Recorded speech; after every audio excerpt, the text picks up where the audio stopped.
en el corazón de cada gran civilización, existió un poder invisible que moldeaba la vida y la muerte, la guerra y la paz. Un poder que no residía en reyes ni en ejércitos, sino en el cielo y en el inframundo. Hoy no vamos a enumerar dioses, vamos a conocerlos. Vamos a entender por qué un simple campesino, un temible guerrero o un sabio filósofo les entregaban su destino.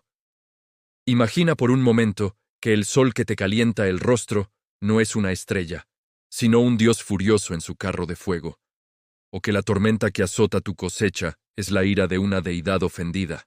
Para los antiguos, esto no era imaginación, era su realidad. En Egipto, la vida misma dependía del Nilo, y por eso adoraban a Hapi, el dios que traía la inundación y con ella la fertilidad. Pero sobre todos reinaba Ra, el dios del sol. Cada amanecer era su victoria sobre las tinieblas, una batalla ganada contra la serpiente Apophis, que garantizaba un día más de vida para la humanidad. Los egipcios no solo le rezaban, construían templos colosales y orientaban sus vidas enteras según su ciclo diario, porque sin Ra solo existía la oscuridad y el caos. Su poder era absoluto, su presencia, constante. Viajemos ahora a las escarpadas montañas de Grecia, donde en la cima del Olimpo, una familia de dioses tan brillante como disfuncional decidía el destino de los mortales. El trono pertenecía a Zeus, señor del cielo y del trueno. Su rayo no era solo un fenómeno meteorológico, era la justicia divina, el castigo instantáneo o la señal de su favor. Pero Zeus no reinaba solo. Junto a él, sus hermanos gobernaban sus propios dominios. Poseidón, con su tridente, podía desatar terremotos y maremotos que hundían flotas enteras. Ningún marinero se atrevía a zarpar sin antes ofrecerle un sacrificio, y en las profundidades de la tierra reinaba Hades, el sombrío señor del inframundo, temido por todos, pues su reino era el destino final inevitable. Para los griegos, estos no eran meros símbolos, eran fuerzas activas, caprichosas y terriblemente humanas, llenas de celos, amor e ira, que intervenían directamente en sus vidas. Lo que sucedía entonces en Roma era una genial adaptación. Cuando Roma conquistó Grecia, no destruyó a sus dioses, los asimiló. El poderoso Zeus griego se convirtió en el majestuoso Júpiter romano, protector del Estado y símbolo del poder imperial. El iracundo Poseidón se transformó en Neptuno y el temido Hades en el silencioso Plutón. Pero los romanos les dieron un nuevo propósito. Júpiter no solo era el dios del cielo, era el garante de la justicia y la ley romana. Marte, el Ares griego, pasó de ser un dios de la furia bélica a ser el padre divino de Rómulo y Remo, el protector de las legiones y la encarnación de la virtud militar que construyó un imperio. Cada aspecto de la vida romana, desde un contrato comercial hasta una declaración de guerra, estaba supervisado por una deidad. Los dioses romanos no eran solo una creencia, eran el fundamento de su sociedad, el pegamento que mantenía unido al imperio más grande de la antigüedad.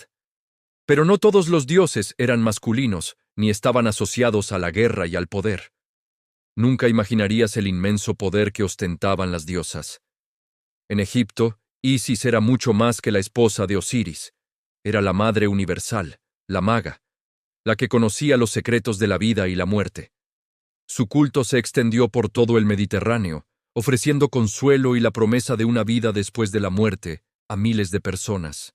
En Grecia, Atenea no era solo la diosa de la sabiduría, sino una estratega militar formidable, la protectora de la ciudad que llevaba su nombre.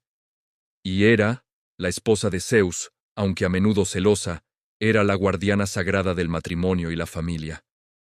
Estas diosas no eran figuras secundarias, representaban aspectos fundamentales de la existencia que los dioses masculinos no podían abarcar: la creación, la protección del hogar y la sabiduría estratégica. Su influencia era tan profunda que ignorarlas era atraer la peor de las desgracias. Ahora, adentrémonos en las tierras heladas del norte, donde la vida era una lucha constante contra el frío y la oscuridad. Los dioses nórdicos no eran seres distantes en un Olimpo dorado. Eran guerreros curtidos, destinados a luchar y morir en una batalla final, el Ragnarok.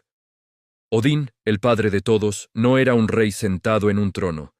Era un buscador incansable de conocimiento, que sacrificó un ojo por la sabiduría y se colgó del árbol del mundo para descubrir los secretos de las runas. Su hijo, Thor, con su martillo Mjolnir, no era solo el dios del trueno, era el protector de la humanidad contra los gigantes de hielo. La personificación de la fuerza bruta y el coraje necesarios para sobrevivir en un mundo hostil. Los vikingos no les rezaban por una vida pacífica. Les pedían fuerza para la batalla y una muerte honorable que les asegurara un lugar en el Valhalla, el salón de Odín, donde festejarían y lucharían hasta el fin de los tiempos. Sus dioses reflejaban su propia visión del mundo, un ciclo de lucha, honor y un destino inevitable. Zeus, Ra, Odín, Júpiter, nombres que han resonado a través de los milenios. No eran simplemente cuentos para asustar a los niños. Eran el armazón de la realidad para millones de personas, la explicación a lo inexplicable y la fuente de su fuerza y su miedo. Representaban el orden contra el caos, la vida contra la muerte y la lucha eterna que define la condición humana. Si crees que la relación de los antiguos con sus dioses era intensa, espera a descubrir los rituales y sacrificios que estaban dispuestos a realizar para ganarse su favor. Ahora no hablaremos de templos ni de rituales. Hoy vamos a descubrir cómo los defectos de los dioses más poderosos de la antigüedad moldearon la mente de millones de personas, justificando sus pasiones, sus miedos y hasta sus crímenes más oscuros. Comencemos en la antigua Grecia, bajo la sombra imponente del monte Olimpo. El rey de los dioses, Zeus, era conocido por su poder, pero aún más por su infidelidad constante. Cada vez que un hombre engañaba a su esposa, no estaba simplemente cometiendo un error. Estaba, en cierto modo, imitando al más grande de todos. Los celos de Hera, su esposa, no eran solo un mito. Eran el reflejo de la furia que sentía cualquier mujer traicionada. Cuando una esposa sentía esa rabia, no estaba sola. La propia reina de los dioses compartía su dolor.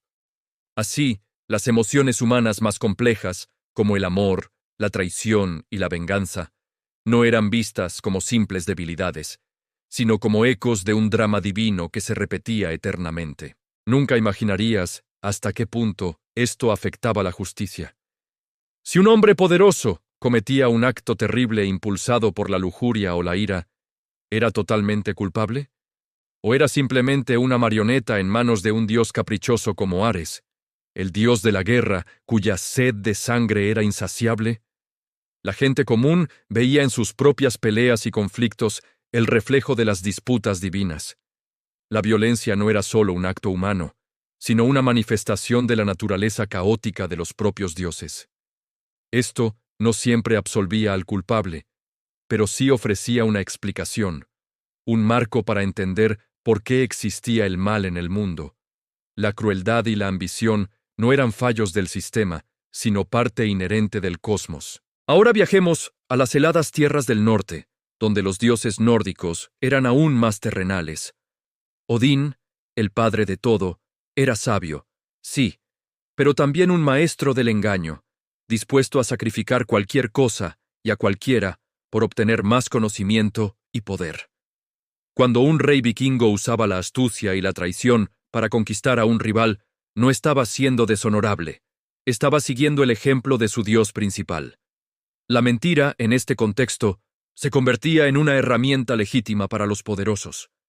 ¿Y qué decir de Thor? Fuerte y protector, pero con un temperamento tan explosivo que podía destruir todo a su paso.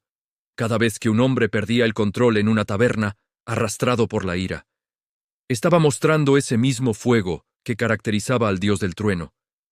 Su furia no era solo suya, era una fuerza de la naturaleza. Lo que pasaba entonces era fascinante. Los defectos de los dioses creaban una especie de permiso moral. Loki, el dios del engaño, era la personificación del caos. Sus mentiras y travesuras causaban desastres, pero también forzaban el cambio y la evolución. Para los nórdicos, el caos no era puramente destructivo. Era una fuerza necesaria. Una persona astuta, un embaucador, podía ser visto no solo como un problema, sino como un agente de cambio, alguien que rompía las reglas para crear nuevas oportunidades, al igual que Loki. Esto permitía a la gente aceptar la incertidumbre y la dualidad de la vida. A veces, para que algo bueno ocurriera, primero tenía que haber desorden. La traición de un amigo o la pérdida de una cosecha no eran solo mala suerte. Eran parte de un ciclo cósmico de creación y destrucción. Finalmente, llegamos a las fértiles orillas del Nilo, en el antiguo Egipto. Aquí los dioses también tenían sus dramas. Set, el dios del caos y el desierto, asesinó a su propio hermano, Osiris, por pura envidia. Este mito no era solo un cuento para dormir. Era la explicación fundamental de por qué existía la muerte, el sufrimiento y la lucha por el poder. Cada vez que un faraón enfrentaba una rebelión o una conspiración dentro de su propia familia, estaba reviviendo el conflicto eterno entre Set y Horus, el hijo de Osiris. La lucha por el trono no era simple ambición política, era una batalla cósmica entre el orden y el caos. Los egipcios veían el desierto, la enfermedad y la sequía como manifestaciones de Set. El mal no era una fuerza abstracta, sino una presencia real y personal, con un rostro y una historia. Esto les ayudaba a dar sentido a las catástrofes y a luchar por restaurar el orden, o Ma'at, en sus vidas y en su reino. La envidia que sentía un campesino por la tierra más fértil de su vecino no era un simple pecado. Era la misma emoción que llevó a Seth a cometer el primer asesinato. Comprender esto no borraba la culpa, pero la contextualizaba. Hacía que las emociones humanas más oscuras fueran parte de la estructura del universo. Isis, la esposa de Osiris, usó la magia y el engaño para resucitar a su marido y proteger a su hijo. ¿Era su engaño malo? No, porque su objetivo era restaurar el orden. Esto enseñaba a los egipcios que a veces los medios podían justificarse por el fin, especialmente si ese fin era preservar la estabilidad y la vida. La moralidad no era en blanco y negro. Dependía del contexto, de la intención y, sobre todo, de qué lado de la lucha cósmica te encontrabas. Los dioses no eran perfectos, y por eso, los humanos tampoco tenían por qué serlo. Así, desde las infidelidades de Zeus hasta los celos asesinos de Seth, los defectos de los dioses no eran solo historias. Eran un espejo en el que la humanidad se miraba para entenderse a sí misma. Justificaban las pasiones, explicaban el caos y daban un sentido épico a las luchas cotidianas. La vida en la antigüedad no era solo sobrevivir, era participar en un drama divino que nunca terminaba. Si crees que la relación entre los dioses y los mortales era intensa, espera a descubrir cómo los antiguos utilizaban la magia negra para intentar controlar sus propios destinos, desafiando incluso a esas deidades imperfectas. Si te gustan estas historias que se esconden detrás de la historia, en el canal encontrarás muchas más. Gracias por acompañarme en este viaje.